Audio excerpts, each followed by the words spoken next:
Okay, hello everybody. What is going on? My name is Paul Richards, and I'm Director of Business Development here at HuddleCamHD. And today we're talking about Skype Meeting Broadcast. So if you're a Skype for Business customer, or you work with your customers who have Skype for Business, this is going to be a new platform. Well, not necessarily a new platform, a new way to broadcast your Skype for Business meeting. So that's really what it is, and we're going to go through all the different parts and pieces of this software just to give you within 20 minutes, really quickly, super short webinar on what this is, what you need to know, and hopefully we'll get this information to you really quickly. We're coming right off the NAB show. So NAB, we were in Las Vegas 2 weeks ago. Great technology show there. Thanks for everybody who signed up. And now here we are in between the NAB show and InfoComm. So InfoComm is June 8th. So if any of you guys are going to be at InfoComm, please let us know. Don't pay for tickets. We have free tickets for our customers and our friends. And we actually have a meetup Wednesday, June 8th from 7 to 9. So that's really the first night of the first day of InfoComm. So the Westgate Hotel is right next to the convention center. If you've ever been to the Las Vegas Convention Center, it's closest to the North Hall. And InfoComm's actually only in the North and the Central Halls. So right out of the North Hall, you just walk over to the Westgate, maybe play some craps or something, or play a little bit of roulette. And then by 7 o'clock, or maybe check into your hotel room, I don't know. But by 7 o'clock, we've got a little happy hour for our customers and our friends. We've also got a new demo camera program I wanted to let everyone know about. Basically, what we've done is, for a long time, we haven't been sending out demo units. And the reason why is really because, the requests were just coming in so rapidly, we didn't know what to do with all of them. But we kind of have it under control now, and what we can do is we can offer a 2-week demo with a credit card on file. So you must give us a credit card for the value of the product, and then we will ship it to you for 2 weeks. And there are limitations on that. We have to have the camera in stock in our B stock section, but that is now available for anyone who needs it. So let's talk about Skype Meeting Broadcast. This is a really cool new software from Microsoft that's just coming out, and you can actually preview it at skype-preview.com if you want to go ahead and take a look at it. Here's what the splash screen looks like, and I'm going to go ahead and take this full screen to show exactly what you can expect here with this software. Let's go ahead and put that full screen. So this is like basically the splash screen for the setup. And I have to say that Microsoft has done a really good job with the setup process of Skype Meeting Broadcast. In fact, this is actually a better example. I'll take this full screen as well. This is a good example of what it looks like when you're setting this up. It looks very, very much like your regular Skype for Business system. In fact, it really is a Skype for Business layout. And when you want to add multiple cameras, what they say is have multiple computers with Skype for Business and actually just add them to your event. So it's very much a Skype for Business meeting with optional options for inviting people outside of your network, broadcasting to thousands of people in your company or outside publicly. So let's take a look at some of the things you can do here. Of course, we looked at the event setup, and this is actually another one I'd like to take full screen because when you're creating a Skype meeting broadcast, you're basically creating a Skype for Business meeting and saying who can attend. So you can see here you can have an all hands team meeting, which allows, you can have, let's say, 10 administrators or 10 people who you want to have talking heads and audio and video in the meeting. And then you can have the rest of your company authenticate with the domain or through Active Directory and have access to the view-only stream where thousands and thousands of people can view it.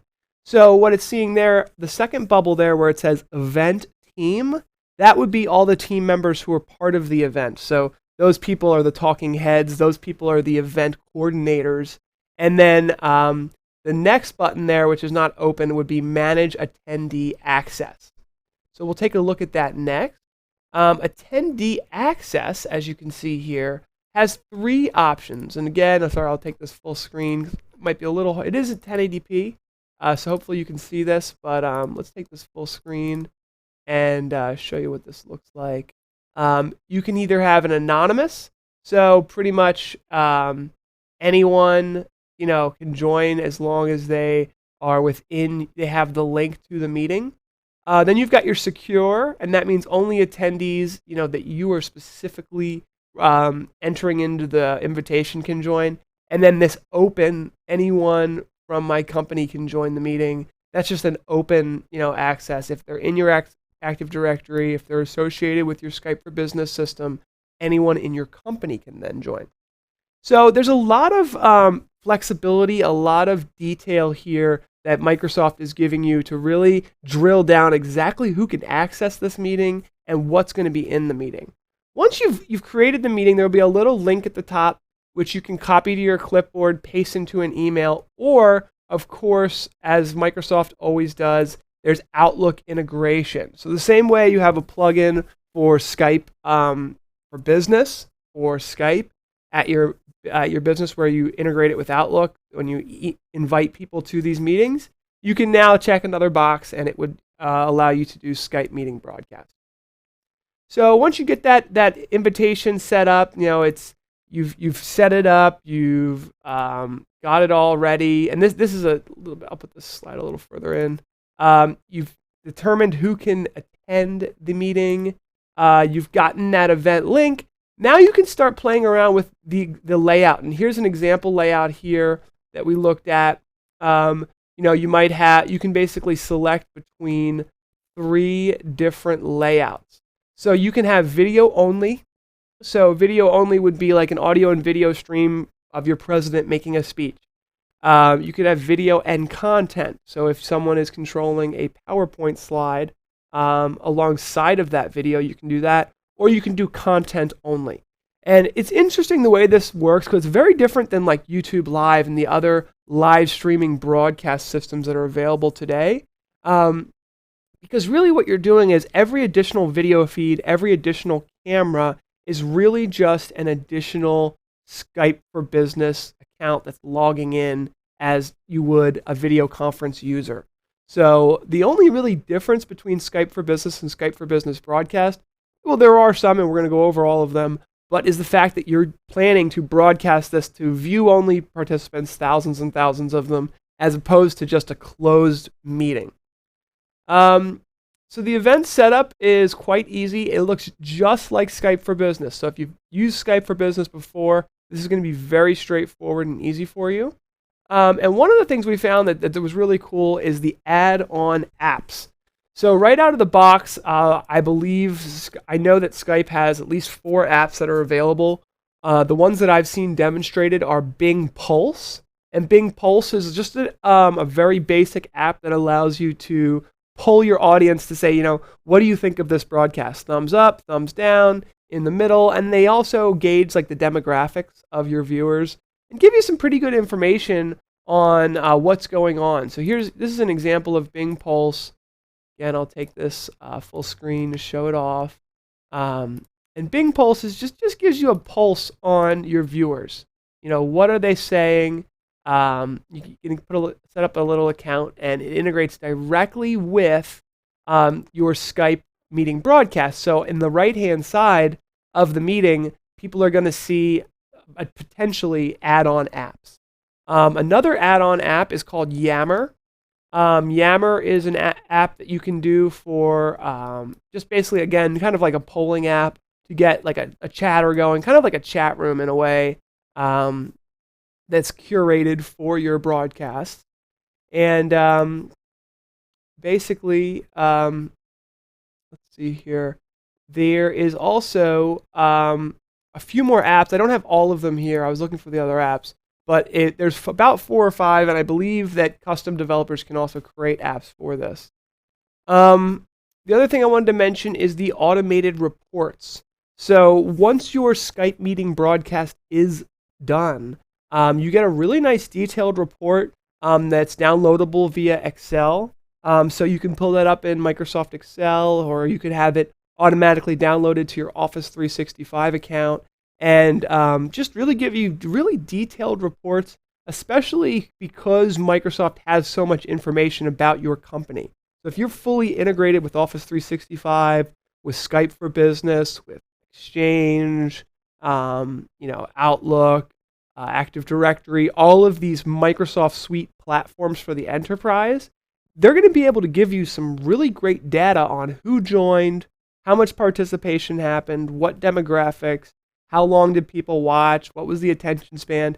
And for internal communications, you can get a ton of great data. Now for external communications, that's where Bing Pulse and Yammer come in, so that you can request, the contact information from those people as well. So it looks like for the enterprise, this is going to be one of the most secure, easy to use, easy to set up live broadcasting systems out there. One of the biggest issues for businesses starting to think about how are we going to adopt live streaming technology, how are we going to use this to communicate, is the fact of how are we going to brand it, how are we going to make sure we look good on camera, and how are we going to make sure that it's secure and accessible throughout our enterprise. And Skype for Business and Skype Meeting Broadcast are going to solve a lot of those issues. It's very, very easy to use.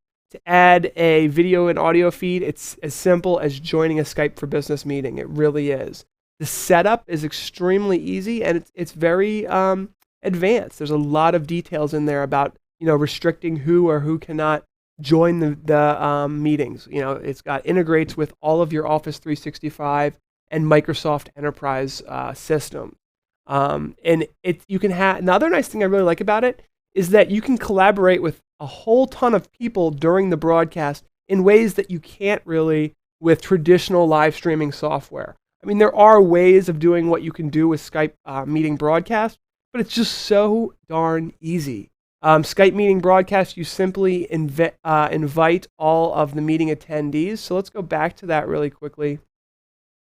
You can see here during the event setup, I'll go live screen, they just really drill down on who is going to be invited, who is going to be on the event team. And that event team, those are people who have access to, monitoring the chat, adding on additional apps, controlling whether or not video and audio can be displayed from X, Y, or Z. You can set up your team, and they could be anywhere in the world participating. So you could have one person in Hong Kong advancing the slides, and then a person in Texas, doing the live video and audio feed. So it's very easy for, let's say, an IT department to help one person get the CEO set up, joined into the meeting, and then have the rest of your team control it and take care of it. So that hopefully has given us a good demo of what Skype Meeting Broadcast is. Please let me know if there are any questions. And that is really what I have for you guys. Hopefully that's a good overview. I couldn't do a live demo on YouTube Live because that's one thing that is very different about YouTube Live and all of the major CDNs out there like Ustream, which was just purchased by IBM. Facebook now has live streaming. All these, most of the real established players in live streaming require an RTMP stream. So you can use most of the professional live streaming software such as VidBlaster, TriCaster, Wirecast, a lot of these different live streaming systems, and you send a stream to the content delivery network, and the content delivery network delivers it to hundreds of thousands of people the way we are doing it right now on YouTube Live. But with Skype Meeting Broadcast, it's very different. Microsoft's going to handle everything. It's a really nice open platform where you can just add people in, just as easy as you could with a regular video conference call. But you can set it up to be able to broadcast live to thousands of people and really have granular control on who has access to that control. So Jonathan's asking if I could give an example of how you can use this for collaboration. So thanks for asking, Jonathan. Well, one of the ways you can use this for collaboration is if you have, let's say, 5 or 6 different people collaborating around the world that are working together, and let's say they're just about ready to make a product presentation internally, right? Not to the world, just internally to the company. And the feedback from the company it would be really good. But it's a big enough company where we can't have 150 people in a video conference. It's really unmanageable. So what you would do is you'd have those 5 or 6 different people on this Skype for Business call, and then you'd broadcast to the thousands and thousands of employees that you have and allow those employees to give you feedback. So it's a very easy way for small teams to collaborate and get information and insight from large bodies of employees who, you might say, all right, we want everyone in sales to watch this live broadcast, this collaboration session between our project managers and our engineers, and then allow the sales team to have a second meeting and talk about, how they can bring that product to market. So I can definitely see it being used for collaboration. The main way you would really want to use this is when an internal Skype for Business meeting is really closed off to just the people who are invited. If that's enough and that's what you want, and that's probably a lot of times you want to have a small private meeting like that, that's what you would shoot for. But in a lot of the times, you'd actually want to blast that out to thousands more people, either internally or potentially use it as a marketing tool to the world and actually publicly live stream a professionally branded Skype for Business meeting. And we maybe in the future we'll talk about how to brand that. There are ways to use live streaming software such as what I'm using right now and pull in this entire feed that you're looking at with the overlays and everything into Skype Meeting Broadcast or into a Skype for Business video conference call. And there's a couple different ways to do it. I could take the HDMI out of my computer and use an HDMI to USB frame grabber. And then for Skype for Business, it would think that, all of my broadcast stuff is actually just a USB webcam.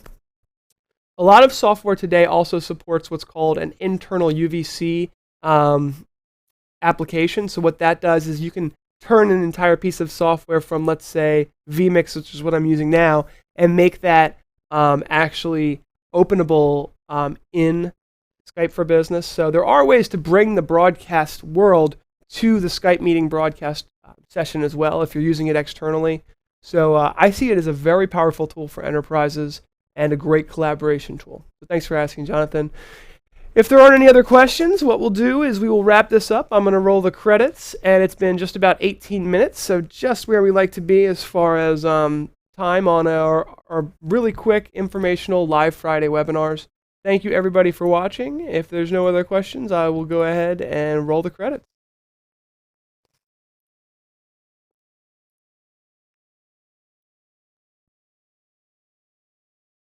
Hang out one more minute. Okay, no questions. We'll go forward.